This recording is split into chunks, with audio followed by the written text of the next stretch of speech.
Hello friend, welcome back to my channel grow and cook. तो आज हम बनाने वाले हैं एक फेमस ट्रेडिशनल फूड गुंजे। ये मेरी माँ की फेवरेट रेसिपी है और खाने में तो सबसे ज़्यादा लाजवाब है।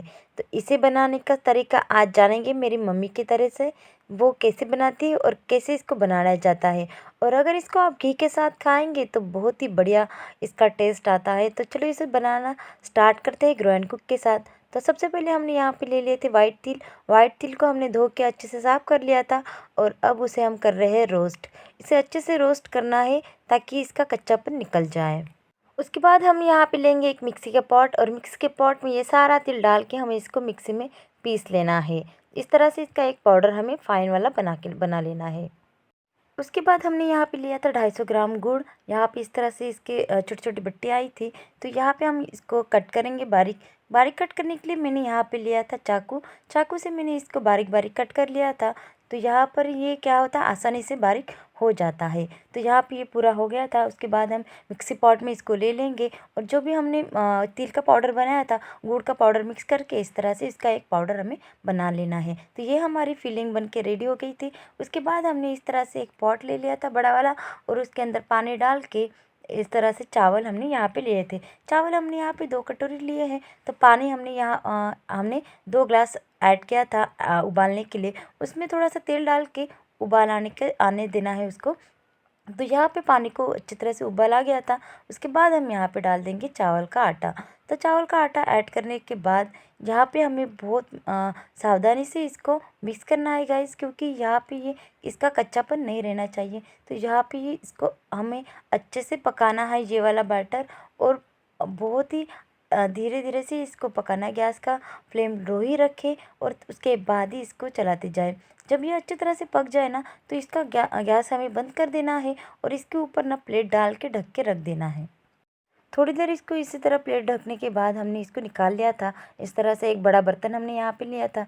और क्या है ना कि गाइस, इसको गरम गरम ही हमें इसको अब गूंदना है। गरम गरम जब हम इसको मिक्स करते हैं ना तो ये परफेक्टली मिक्स हो जाता है और इसका परफेक्टली एक डो बन के रेडी हो जाता है। जब भी आप इसको गरम गरम हाथों से गूंदेंगे ना तो थोड़ा सा हाथों को अपने तेल लगा देना है। तेल लगाएंगे ना तो ये परफेक्टली बनकर रेडी होता है। तो छोटे छोटे इसके गोले बनाने के लिए ये परफेक्टली गूंदा जाता है। तो ये गरम गरम ही करना है। यहाँ पे ये प्रोसेस आपको ये जब बैटर गरम होता है तभी करें, नहीं तो ये ठंडा हो जाने के बाद अच्छे से गूंदा नहीं जाता है। तो यहाँ पर ये परफेक्टली बनकर रेडी हो गया था। तो ये हमने इसको ये साइड में रख दिया था। जिस तरह हम चपाती का आटा गूंथते हैं ना उसी तरह इसी को गूंदना है। तो ये यहाँ पे परफेक्टली रेडी हो गया था। थोड़ा सा चावल का आटा मैंने यहाँ पे ले लिया था। उसके बाद हमें इसके छोटे छोटे गोले बनाने हैं इस तरह से, जैसे मैं हाथों से बना रही हूँ। और हाथों में जब भी हम इसका एक छोटा सा गोला लेंगे उसको भी थोड़ा से हाथों से मसलना है और उसके बाद इस तरह से उसकी एक छोटी सी प्लेट बनानी है। जैसे कि कटोरी बनाते हैं ना उस टाइप हमें इसको बनाना है। अंदर से ये थोड़ा सा अंदर रहे और बाहर से जैसे कटोरी होती है उसी टाइप हमें इसको बनाना है। उसके बाद हम इसके अंदर डालेंगे फिलिंग। तो क्या है ना, ये अंदर से स्वीट रहेगा। ये इस तरह से हमें इसके अंदर फिलिंग डालनी है। जितना आपको लगे उतना ही ले लेना है, ज़्यादा मत लेना है क्योंकि बाहर निकल के आ जाता है। तो मैंने थोड़ा सा ही लिया था, मुझे लगा थोड़ा ज़्यादा हो गया था तो मैंने थोड़ा सा निकाल के रख दिया था। उसके बाद इसको साइड साइड से दबाते जाना है ताकि ये अच्छी तरह से इंटरलॉक हो जाए। तो ये यहाँ पे परफेक्टली बनकर रेडी हो गया था मेरा। तो मैंने तो ऐसे ही रख दिया था, लेकिन मैं आपको बताती हूँ कि मेरी मम्मी इसको कैसे बनाती है, उनका तरीका कैसे है वो मैं आपको आगे बताऊँगी। और इसको कैसे बनाएंगे वो आपको मेरी मम्मी ही बताएंगे अच्छे से। तो उसका वीडियो आप देखते हैं। दोस्तों, ये मेरी मम्मी ने बनाया हुआ गुंजा है, एकदम परफेक्ट शेप है ना इसका। तो देखो मेरी मम्मी कैसे बनाती है। तो यहाँ पे मेरी ये मम्मी बना रही है। आप ये वीडियो परफेक्ट पूरा देखें क्योंकि मेरी मम्मी का बनाने का तरीका थोड़ा अलग है और पुराने लोगों को बहुत जानकारी होती है कैसे बनाए कैसे नहीं बनाए, वो सब आपको बताते जाएंगे। तो यहाँ पे मैंने कोई वीडियो स्किप नहीं किया है, ना कोई फास्ट फॉरवर्ड किया है, ना कुछ किया है।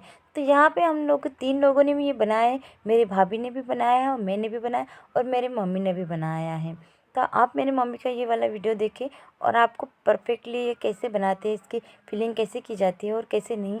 तो यहाँ पे मेरी मम्मी ने कैसे देखो कटोरी के जैसे इसको गोल साइज़ में बनाया है। अब वो फिलिंग इसमें भर रही है। तो उनको ना बहुत जानकार रहती है, तो वो बहुत आसानी से, क्योंकि उनके दिन निकलते गए यही बनाते बनाते और हमको खिलाते हुए। तो ये यहाँ पे मेरी मम्मी ने बनाया है, देखो कैसे वो इसको इंटरलॉक कर रही है, यानी कि साइड साइड से इस तरह से। सबसे पहले उन्होंने तो बीच में से पैक किया था और बाद में साइड साइड से वो पैक कर रही थी। मैंने तो साइड से पहले पैक किया और फिर बाद में ऊपर से पैक करके लेके आई थी मैं यहाँ पे। तो ये देखो यहाँ पे ये वो बना रही है, एकदम परफेक्ट उन्होंने बनाया है। और आप ये लास्ट तक वीडियो देखें, तभी आपको समझ में आएगा कि इसको कैसे बनाते हैं और कैसे नहीं। देखो ये जो बैटर पकाया था ना चावल का, वो उसको भी सही तरह से आना चाहिए, तभी ये गुंजे बनते हैं। नहीं तो बनने में कोई वेस्ट हो जाता है। तो इसीलिए परफेक्ट मेज़रमेंट बहुत ज़रूरी होता है। तो यहाँ पे मेरी भाभी भी बना रही थी और मेरी मम्मी भी। इस तरह से उन्होंने बनाने के बाद उसको एक नया डिज़ाइन दिया था और ये बहुत ही बढ़िया डिज़ाइन था। मेरी भाभी ने थोड़ा अलग डिज़ाइन दिया था और मेरी मम्मी ने अलग। तो मेरी मम्मी का तो बन के रेडी हो गया था। इस तरह से हमने बहुत सारे ये बना लिए थे। यहाँ पे देखो इस तरह से हमने सारे बना लिए थे, बहुत सारे बन के रेडी हो गए थे। तो अब हमें इसको करना है नेक्स्ट पार्ट। तो इसमें क्या है, यहाँ पे इस तरह से एक बर्तन ले लेना है और उसमें पानी डाल देना है। पानी थोड़ा ज़्यादा ही डालें, यानी ज़्यादा नहीं डालना है, थोड़ा नीचे तक ही डालना है, 2 से 3 ग्लास आप डाल सकते हैं।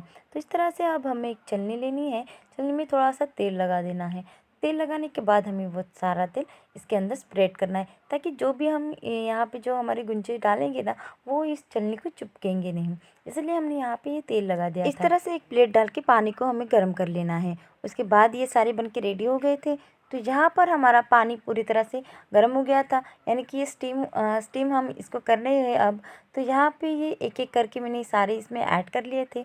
जितने भी हमने बनाए थे वो सारे मैंने इसके ऊपर, यानी ऊपर नीचे इस तरह से ये सारे मैंने यहाँ पे ऐड कर लिए थे। और इसको अब हम कर देंगे स्टीम। तो यहाँ पे हमें ये स्टीम करके ही पकाना है, ना ही कि हमें इसको फ्राई करना है। जब भी हम ये स्टीम करके पकाएंगे ना, तो बहुत ही स्वादिष्ट लगते हैं खाने में।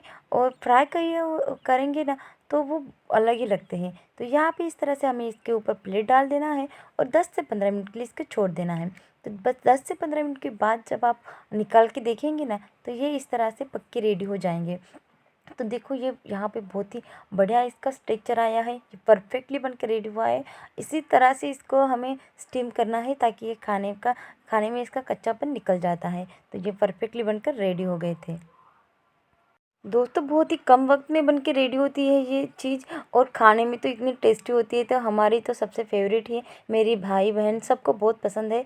और ये आपको रेसिपी कैसी लगी? इसको अगर खाना है तो सबसे ज़्यादा गरम और घी के साथ ही खाए तो ही मज़ा आता है इसका। और आपको मेरी ये रेसिपी कैसी लगी मुझे कमेंट करके ज़रूर बताएं। और अगर मेरा ये वीडियो पसंद आया हो तो चैनल को लाइक शेयर और सब्सक्राइब करना ना भूलें। Thank you.